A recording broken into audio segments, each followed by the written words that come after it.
Hello! Where's the microphone at? There we go. Probably wondering at the unusual lighting going on. Well, that's because there's no power. Like the worst storm I've ever seen my entire life for this area hit here. Like half the city is without power. That's why I missed live stream.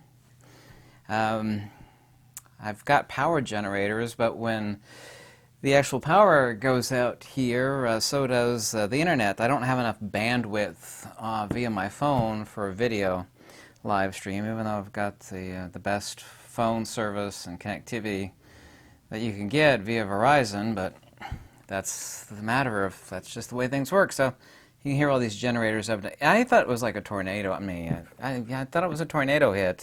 Trees were doubled over, all these limbs went down, like half the city's out of power. I had to ask you a question before starting this video. I've had more power outages. This is Lexington. This isn't like, Bumblescum, Montana. I've had more power outages in the past 2 years than I have collectively over the past 25 years, and that's not an overstatement. I'd like to know if you've actually encountered the same thing on that front. These lights are really harsh, but that's okay. This video is called Never.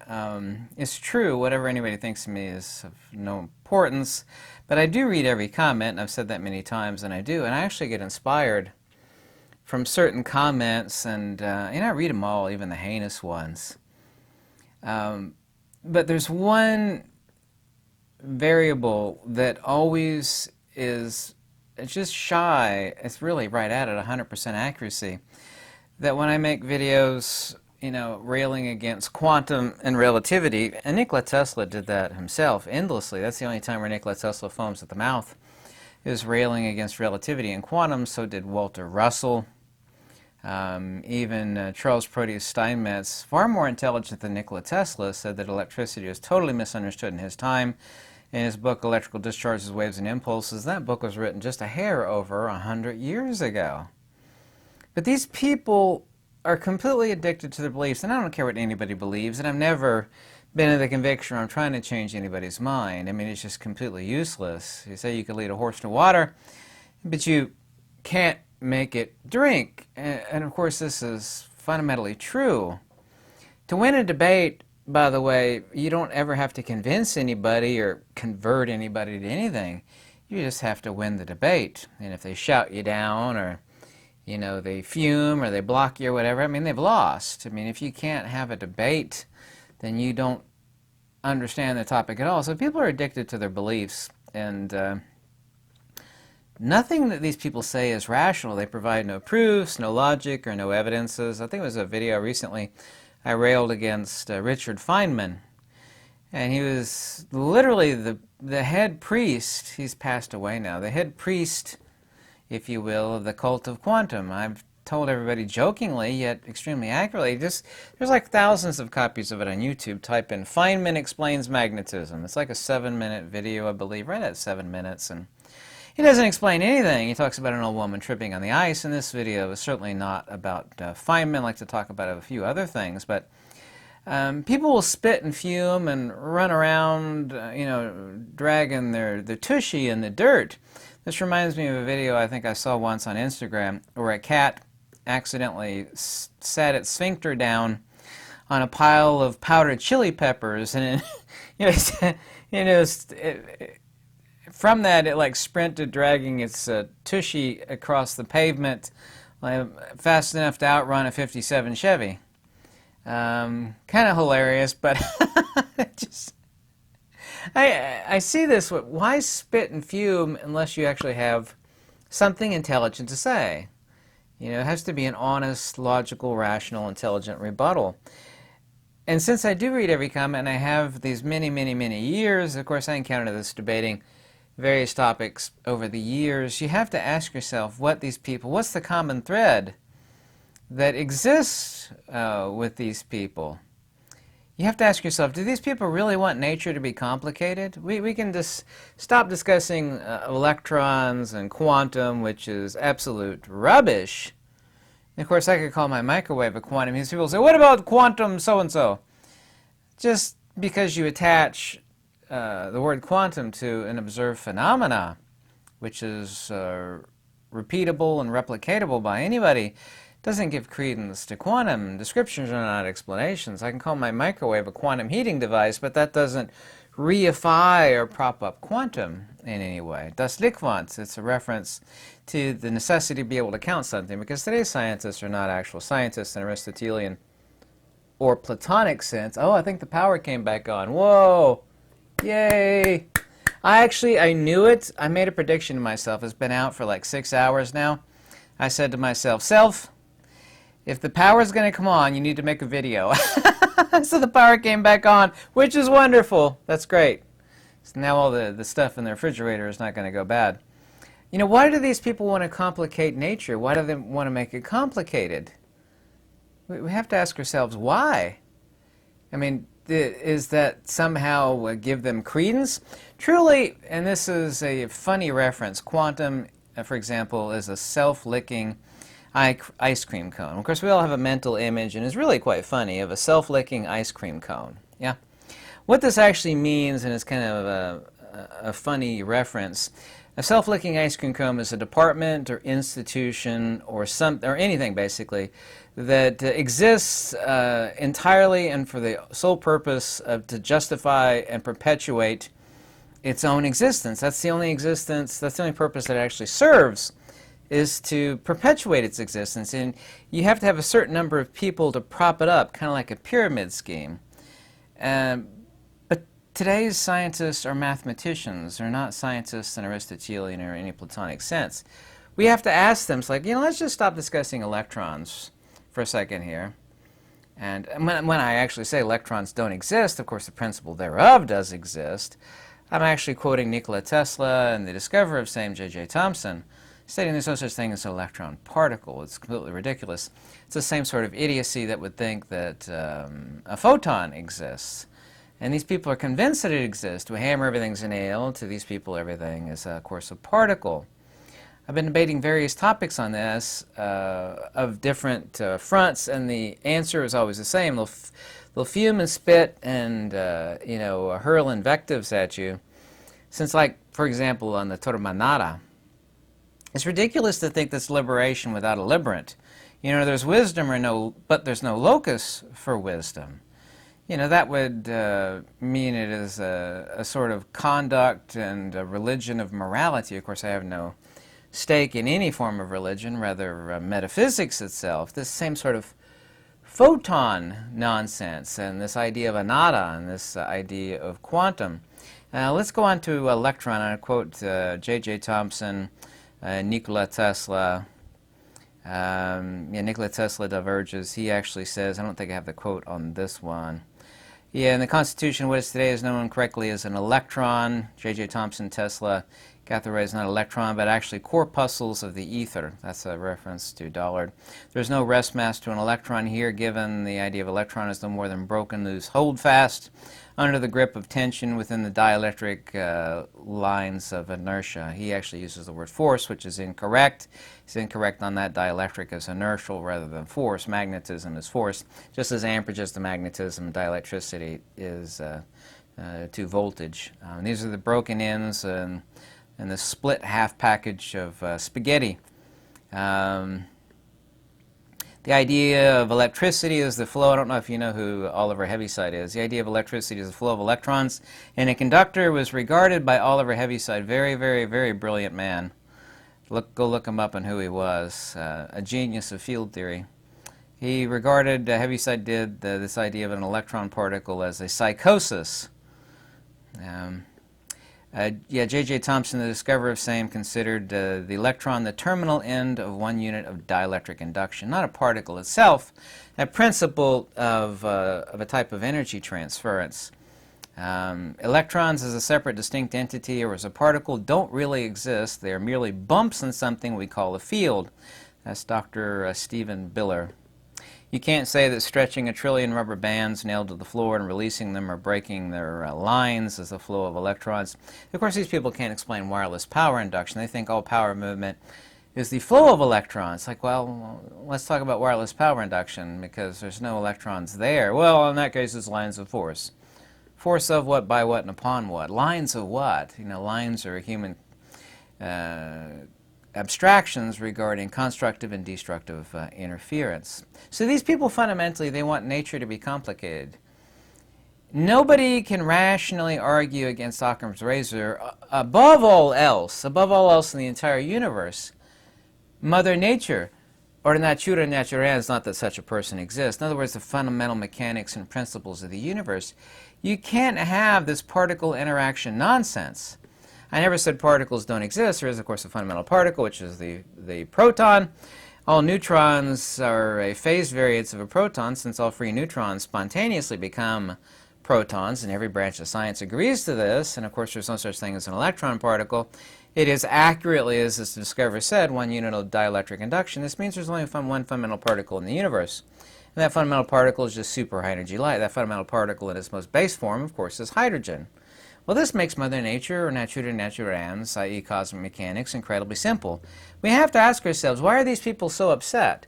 They're addicted to their beliefs. Every time they rant and fume and spew at me for stating obvious nature of the simplicity of nature, they get upset.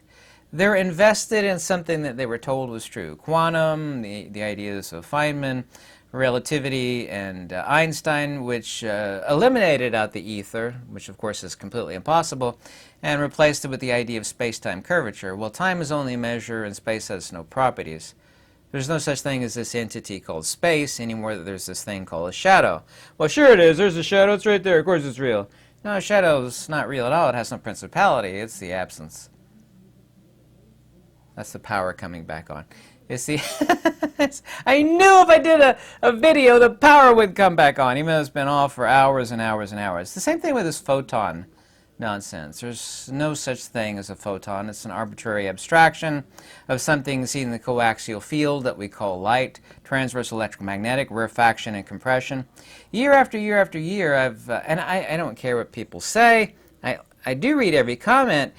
But the one thread that runs through this, whether I'm discussing anata, or photons, or electrons, or quantum, or relativity, where these people reify space-time curvature, which does not exist, but it makes for brilliant science fiction movies, is completely arbitrary and has no basis in reality.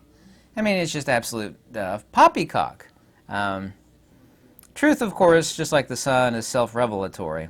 What if I thought, and I've seen ball lightning twice in life, what if I thought ball lightning was a lightning particle?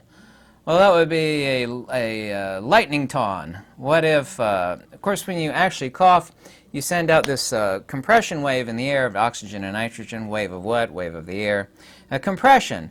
I mean, would we call that an air ton? Well, I felt something that kind of felt like a particle, and it was just, of course, a compression of the air when you cough, or when something loud is said, or like a firecracker goes off. We have a compression front where there's actually compression, just like you could take 100 cubic meters of air and stick it inside a little steel cylinder, relatively little steel cylinder.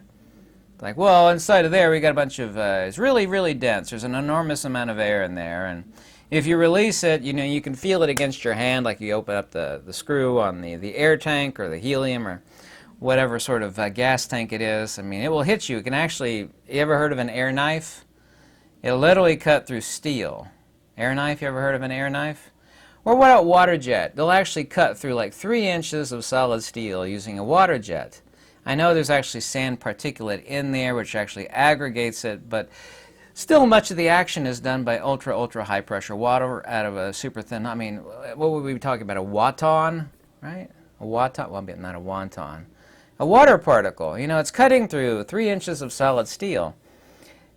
These people don't realize the insanity that they propagate and the ideas that they cleave to, which have no basis in logic or common sense, and it's completely irrational. Why would, and I have to ask this question to anybody, why would these people, and I know the answer to it, want to complicate nature? Nature can't be complicated. Once again, we get back to the self-licking ice cream cone.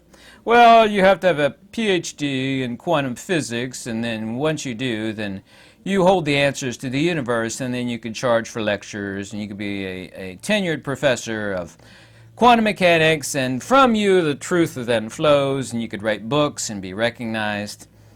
Nature doesn't hold back secrets, but human beings cleave to ignorances, beliefs, and views, and opinions, and irrational nonsense. And specifically, too, this, of course, is just atomism. The so-called photon, of course, is an energy compression. There's no such thing as a light particle. I mean, if we were to ask that question like an 8-year-old child, and I've heard, little children say silly, simple yet highly logical things like this, how could there be a light particle? I mean, I could see the light's hitting my face, but, there's no particles hitting me. Well, it's imperceptible, little Johnny. Once it hits something, then it vanishes. Well, they're particles, but they vanish instantaneously. Do I need to open up my camera and take the lens off to pour out all the light particles that have been accumulating in there from taking? Well, no, it's an energy particle. Well, a particle by definition is something a little bit different than energy. However, fundamentally, hydrogen, of course, is nothing other than super high energy light. Yet, of course, it is extremely stable, and it does persist. Outside of a particle accelerator, where we can literally break atoms apart, this idea that a photon is a particle is not only illogical, but it's irrational. It's also, too, completely impossible. Yet, once again, we have to ask ourselves, why do these people continue to prop up this nonsense? Is it because they're, been so intellectually bought into a system and so addicted to their beliefs that they fume at the mouth like a mad dog when you say something super, super simple that even, a young teenager or a child could understand? Why do they want nature to be complicated? It's a question that's being begged because, of course, I know the answer to it. Do these people, once again, think they know more than Nikola Tesla or Oliver Heaviside or J.J. Thomson about the so-called electron?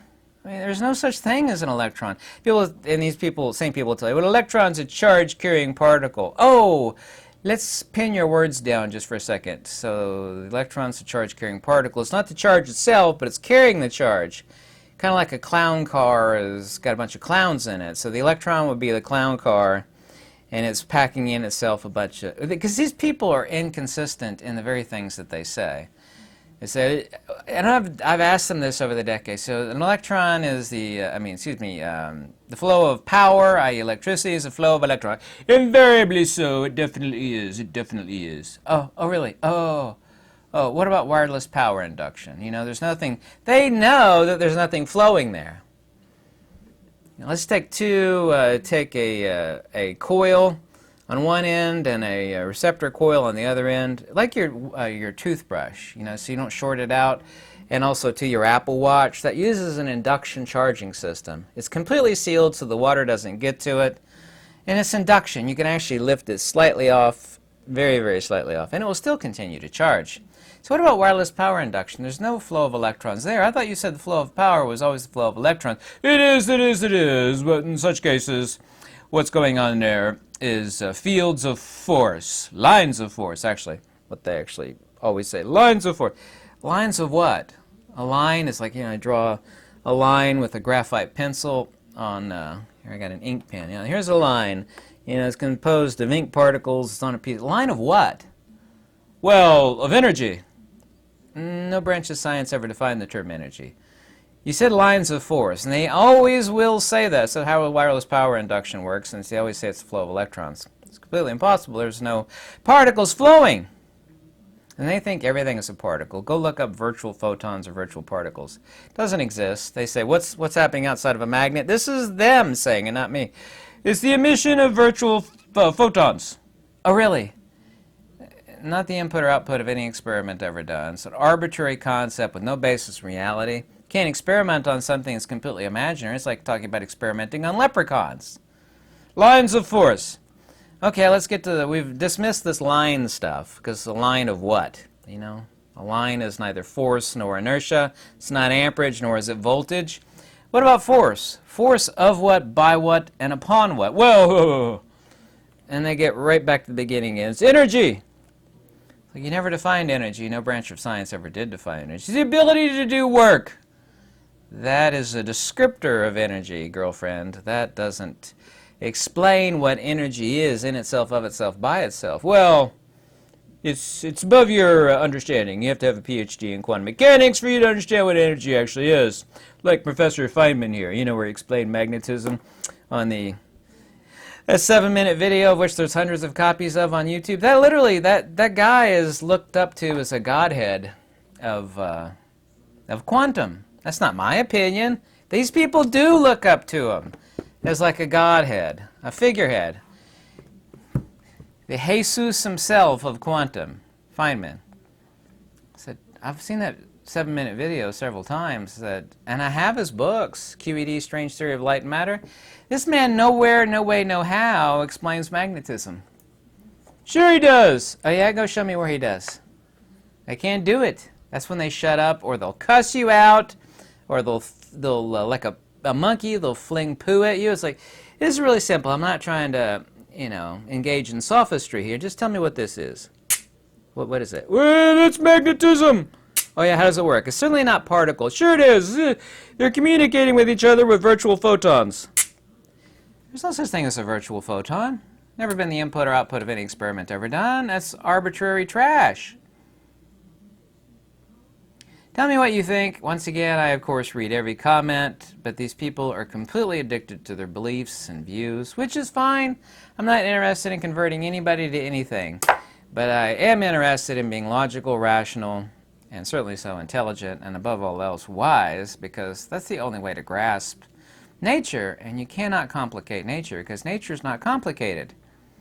Human beings are that ignorant, that pig-headed, that full of beliefs and views and convictions about things that are completely unconnected with nature and the explanation thereof.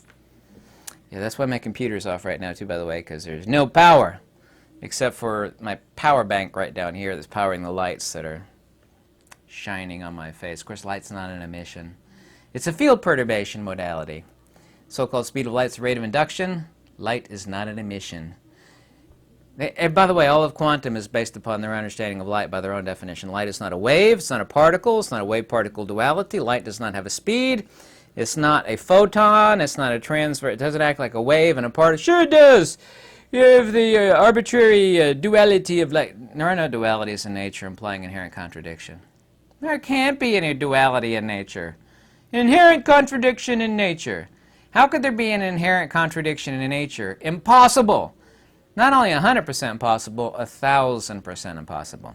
It's not an emission, it's not a wave, it's not a particle, it's not a wave-particle duality. Can't be any dualities in nature.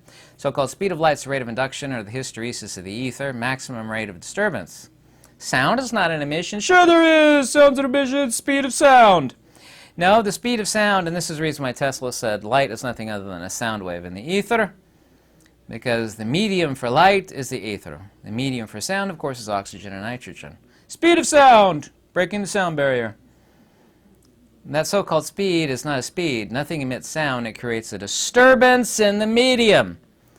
The rate of induction, or the hysteresis at which that disturbance occurs, which is not fixed.